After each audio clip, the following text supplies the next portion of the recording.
Nobody has even told you to open a bank account. You don't have bank account, you don't have land, you don't have resources, you don't have agricultural field. Your whole mother earth is agricultural field. You do wherever you want to cultivate, you cultivate. So no issue at all. You can exercise your wisdom and knowledge. So you know where rats are there, where pigeons are there, how to kill pigeons, where to bring, how to eat. All those tricks you have, that is your wisdom. You know how to fight it out with crows when they try to snatch your chickens kept for you. So it is very, very interesting. You look like very simple and gentle. Your legs, your this kind of legs. So you have big nails. You don't use those nails in front of humans, but you use all those things when your prey part is coming. So so what you are thinking? You are thinking something else. What you are thinking? You have a small head, right? This head is absolutely full of knowledge and wisdom. So only thing you don't know how to talk. The communication problem is there. The day you are able to write something, then that day probably you will be overtaken the humans. So who is going to decode your feeling? That is the important part probably that one need to understand decoding the cat's emotions, knowledge, many other things, various other things. As I have been telling my emotional lab how those kittens are, how they play, how they identify different objects. They have learned how to eat, how to drink, so how to also go to different place, how to cross road, where to urinate, where to have a specific space for kind of a like humans kind of toilet. They don't litter here and there. They know the specific place. Even they know they don't like to mess up the place. So cats are that way, very kind of, they like cleanliness. So you are very neat and clean even if you don't take bath also. I don't know, you should go out. It's a rainy season. Have little rainwater. You will have more adaptiveness. You will develop a lot of resistance also over there. So you should exercise your wisdom in much better way. I think you have been doing that. Not telling everybody, but you are doing it, right? You are doing it? Yes, you are doing it. You are doing it? Yes. So you want to, okay, you want to massage your head, okay. So, friends, this is a night drama probably I had in my life. So, in my mind lab, I have done many things in life, handling human psychology, my research, my poetry, but those cats made me think 20 times, right? So, probably if I could not have done this exercise of cats, their mind is my mind lab.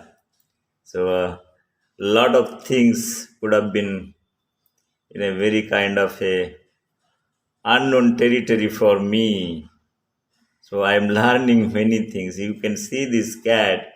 Whole night she was struggling. She was sleeping outside. When I switched on the light, she was at beginning she was not ready to come. But when I just touched her, she felt little good about myself. She felt that I am ignoring her. In life, if you ignore somebody, similar way in case of human, if you ignore somebody, sometimes it gives very kind of a negative impact. So one might get into very kind of a depression, many things that is happening in society. It has got direct correlation with society. I feel even if a cat is having similar kind of feeling, we feel that we are the highest order in the evolutionary process. So if I have to believe Charles Darwin, if I have to believe humans are the most evolved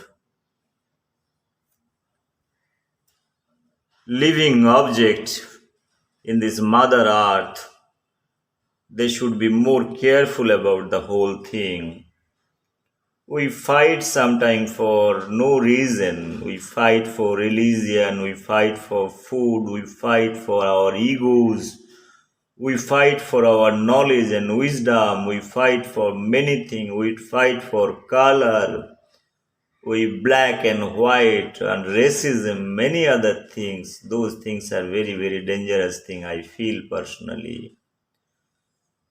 We are not learning from the history. We are studying in history. We are enriching our knowledge by reading history, but not exercising those things in our personal life.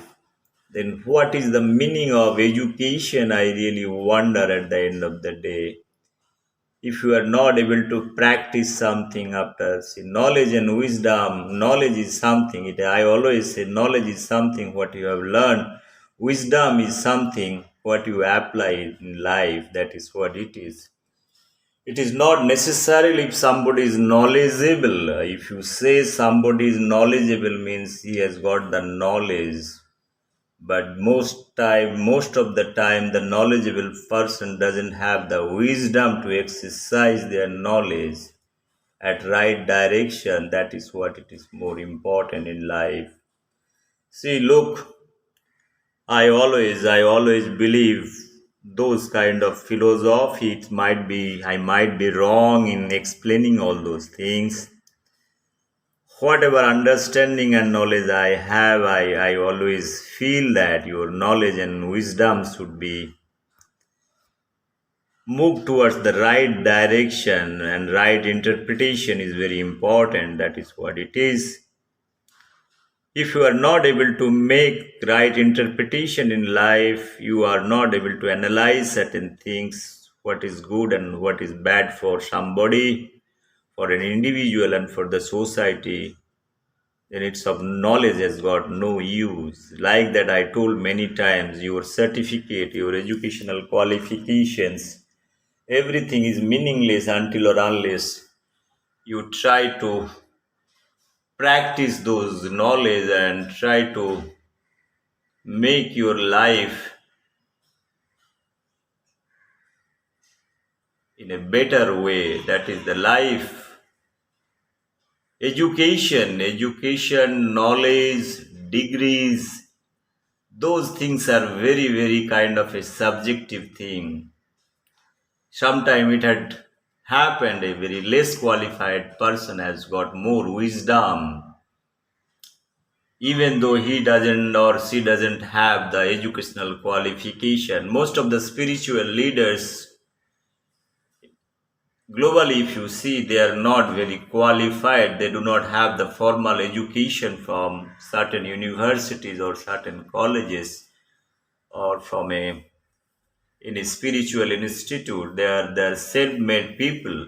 They have their own wisdom and knowledge, and from that wisdom and knowledge they have developed a certain kind of philosophy probably that has overtaken the traditional knowledge what we gather from academic institute in the form of degrees.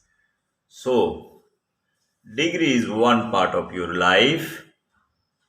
Until or unless we utilize those degrees in a proper manner, it has got no relevance then probably if you are not able to exercise your degree. Only you sometime you feel that degree is meant for to exercise or to make your own life much better form.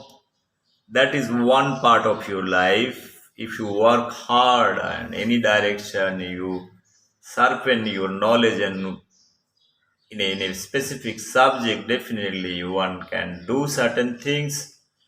But the holistic approach, once it comes, once somebody is using exercising the wisdom part, so it is not the kind of individualistic way of seeing the world. It is you need to see in a very holistic way of seeing the world. Same philosophy probably in Buddhism, if you see, they don't talk about only the human welfare of human. They talk about the whole biological system, taking care animals, taking care plants, taking care whatever living objects are there in the mother earth. So in totality, you have to see, and that way probably the sustainability part. When we talk about the sustainable nature, sustainable environment, or sustainable growth, sustainable growth doesn't mean somebody's individual growth. It talks about the overall growth of the society, either it is a country or whichever way you see it, is a total community probably in that sense. That way I feel that cats, rats, crows, monkeys, chimpanzees, they have much more better wisdom and knowledge and understanding, uh, maintaining the harmony in the society. We humans are not able to do that.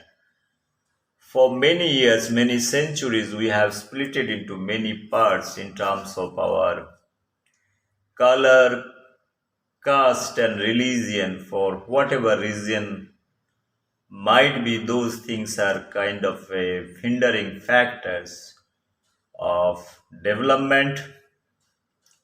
In India, many parts also people are living in a society, they don't allow other communities to get into the society. If you go to north side in India, there are many societies or many areas that is meant for a particular community. So there is no other community can get into that particular area or make build houses, or they are not supposed to get into that place or stay there. Those are the things. Is a very very fragmented way of seeing our society. Those things are coming because of the dominance, right? It is a kind of a who wants to dominate what. So the power, this power is coming into the picture. Power means it is the wealth, then the individually how strong I am, those things are coming into the picture. So individual power is destroying. In history also many times it is seen that many kings, they have exercised their power and wisdom to capture the whole world. They have conquered many countries, killed civilians. So it is for the wealth only. So history, whether they are remembering those people or not, but it is not talking about, it is not giving a good feeling about those people having those kind of aggressive mentality. So there are many issues are involved. There are many things are involved. I believe the animal world is the biological food chain, right? They're the part of the biological food chain, and it's a very kind of a stable one. This prey, predator. There are many things. The primary producer, then all kind of secondary producer. Then you have the level 1, level 2, level 3, level 4, different level of consumers from the whatever things you are producing from this nature, what is called the wealth. Friends, I have tried to give many issues, many dimensions. I had a lot of ideas in my mind, lot of things are floating in my mind before setting up this mind lab. That is what it is. The objective of mind lab is to have a kind of a clear understanding of various issues through a kind of a simulation models, that is the animal model. And basically the cats are also mammalian, their behavioral patterns are very much similar to human being, their knowledge and understanding, their association with humans are very close, their learning capabilities, faster learning capabilities, their playful nature, their emotional part, their defensive mechanism, and their life struggle also, because cats are living in this mother earth for millions of years without having much more assistance, only they are dependent on nature. So wherever they find their prey, probably on that basis they are surviving, and a little shelter, probably they are taking human help just for a shelter. So my idea is to have a sustainable model of our economics by using this animal behavioral model. I could see when you offer foods to all kind of cats and all, giving excessive food, giving less food, giving no food, they have a lot of behavioral changes, like in terms of what you are providing. On that basis, probably one can draw, and I have drawn a conclusion, probably you can draw a sustainable model whether to offer number one excessive food or excessive incentive to them free without work, number one. Number two, how those freebies are destroying their life, that is the second part. Third one, their lethargic mentality once you are giving. Fourth is they don't exercise their knowledge and wisdom once they are access to free things, right? So it is better. So this free concept can be abolished by allowing them a kind of an environment where they can work. That opportunity, probably that will help them, make them a better person. That is what the whole idea. Number two, their emotional part. So cats are very emotional. Each kittens are different, and I have tried to study the emotional behavior of each kitten. Probably from that, probably one can draw their intelligence, and each cat can be channelized for different exercise. And same thing probably we can use for monkeys, dogs. The same model can be applied for humans. I always believe that our education system, present education system, it's we are following the British or American education system. It's basically a forceful thing. We are teaching or feeding information. I always believe the natural selection or natural science is much better, understanding the nature as well as particular kids, probably what she or he needs. On that basis, probably the career and other thing can be decided based on the likings. The same model probably is followed by Finland education system. Is the best education system in the world. So there is no doubt at all. So it's a very similar type of education system one can follow. And another thing is my this lab, animal behavioral lab or mind lab, is going to help to assess the climate change part. Climate change, my idea is to whole idea, if I summarize it in a very short form, so there are close to 30-40 millions of cats living in this mother earth. In India, close to 10-12 millions cats are living. So it is getting extinct for many reasons, for urbanization. So one way of thinking it, if our biological food chain has to be intact, because getting extinct means they are not able to multiply for various reasons.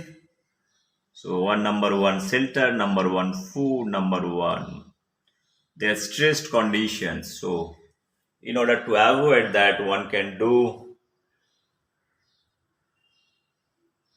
the idea is to give shelter to each cat in each family. In India, I told you it is close to 140-45 crore population. There are close to 20 million cats living in India. Is the approximate estimate, probably I can tell you, varies from 10 million to 15 million cats are living in India.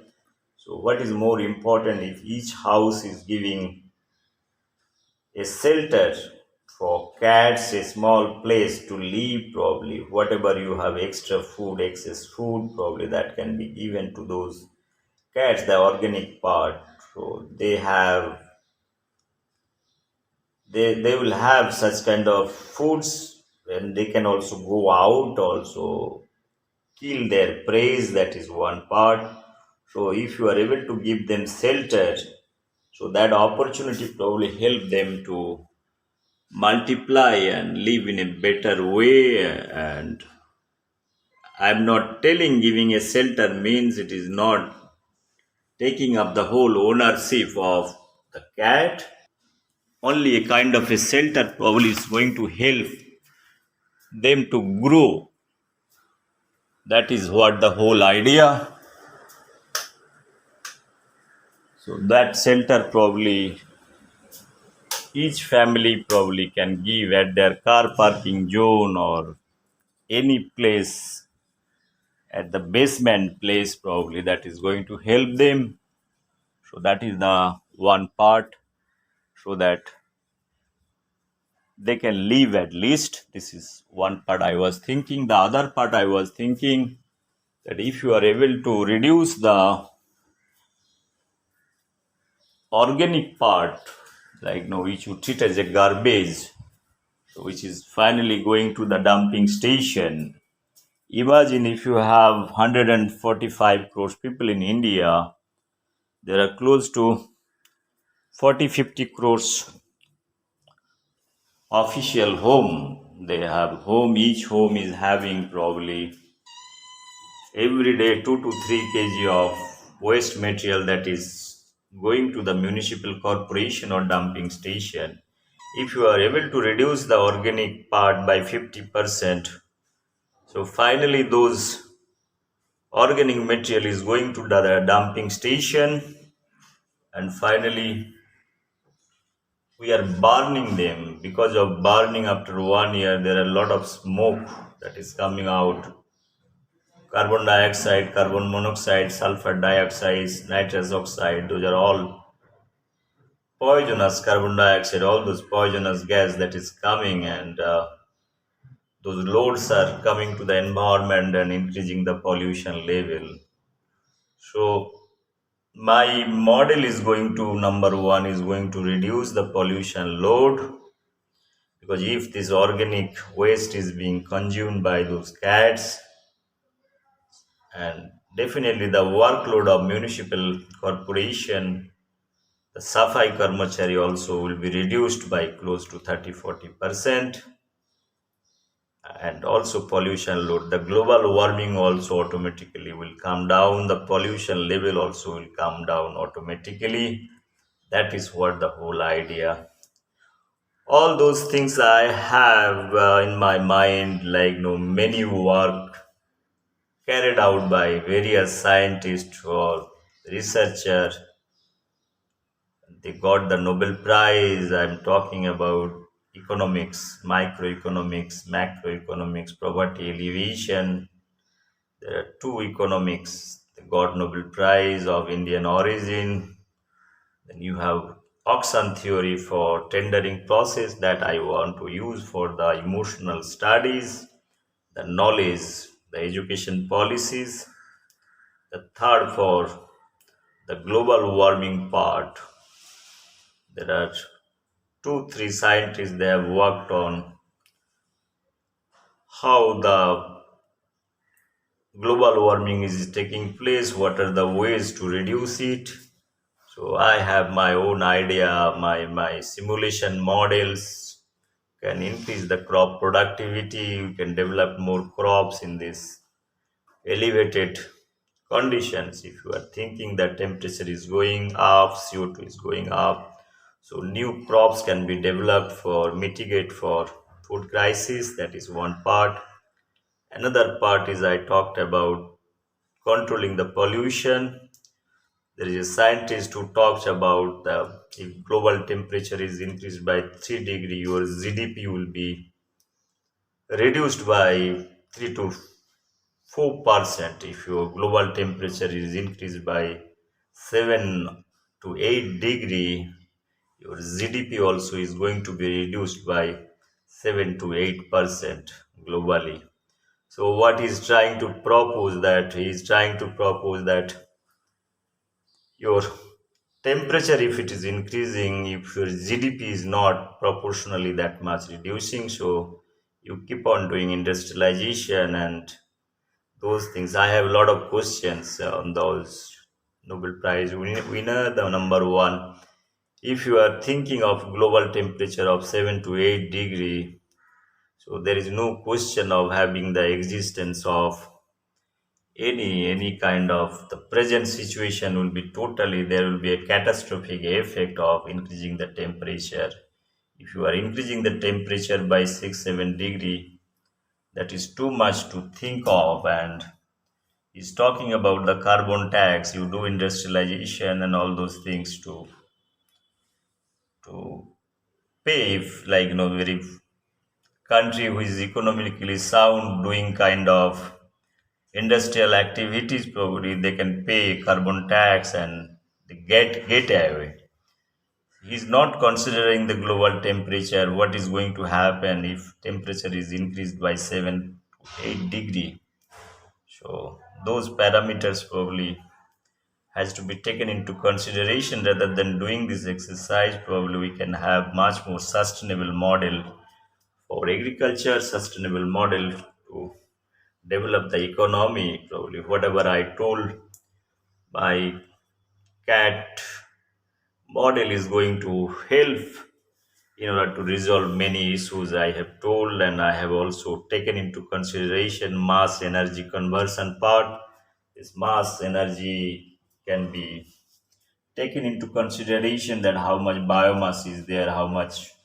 So if you are reducing the pollution, the organic load, obviously your energy also will be reduced what you are burning at the end of the day. Friends, what I was trying to tell, many things, many issues probably. So this is going to have very kind of a big impact.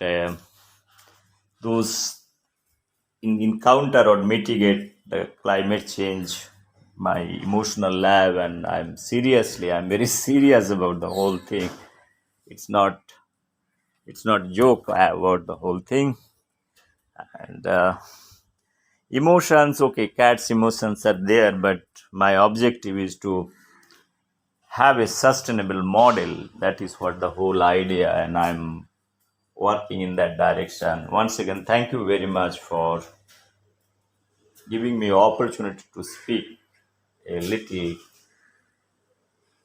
idea of my mind lab. At the end of the day, what I need to have a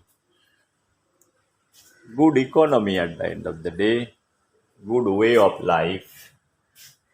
So finally, it is up to the government, up to the system, whether they are interested to apply those things or not. That is not very relevant for me. It is for my understanding and my clarity of thoughts in that direction. whether those thoughts are proper. Indeed, on that basis, I have given finally two economic theories for based on our ecological food chain. That theories are very much there in the YouTube. I have given more than 1 hour. There are two theories that I have proposed. I have given that if you are using the existing ecological food chain and the base producer, like if you are able to give everybody opportunity to access the wealth part, then probably you can industry part, then level 1, level 2, level 3, level 4, based on the capabilities of each individual. A pyramidal structure, a stable pyramidal structure can be drawn on economy, so that everybody has access to everything. There is no problem. There will be a reduction of very high level of poverty and very high level of richness. The gaps, we can bridge the gaps little bit by distributing the wealth of the nation or wealth of in a specific country. Again, this is up to the wisdom of any individual, or wisdom of the country, wisdom of the nation, wisdom of the political system.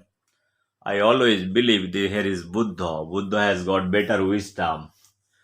So we should exercise our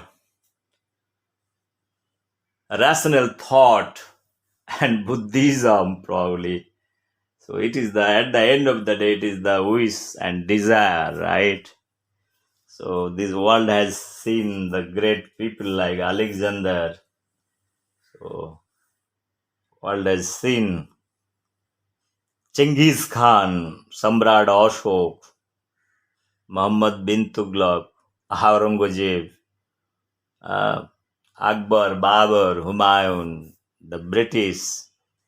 World has seen also Stalin, Lenin, Mao Zedong, and the present world is also seeing what is happening in China, what is happening in North Korea, Russia, whole Europe, the present corona crisis. Everything has to be taken in a very serious way. If you are really interested to know about the what is the politics and what is the situations going on across the globe, it is one has to keep your heart and mind little open and your knowledge and wisdom door little open. Everything will be clear. So one should not go by the knowledge what is there in floating. So one should get into the history part and critical read history in between lines probably. See the animal world, see the other living object, how they are living. From that there are many things to learn. Friends, thank you very much for sharing this small video in the early morning. This is not a prepared speech at all. There might be mistakes here and there, but probably you can understand my idea of what I'm trying to convey over here. It's not important that I should speak good English or something like that. English is a language, probably. The way you want to communicate, you can communicate. Finally, objective is somebody's understanding is not. I am not taking interpreter at the end of the day. I do not have any kind of readily speech. I am speaking from your mind. So excuse me for that. Thank you very much. Bye bye. Take care.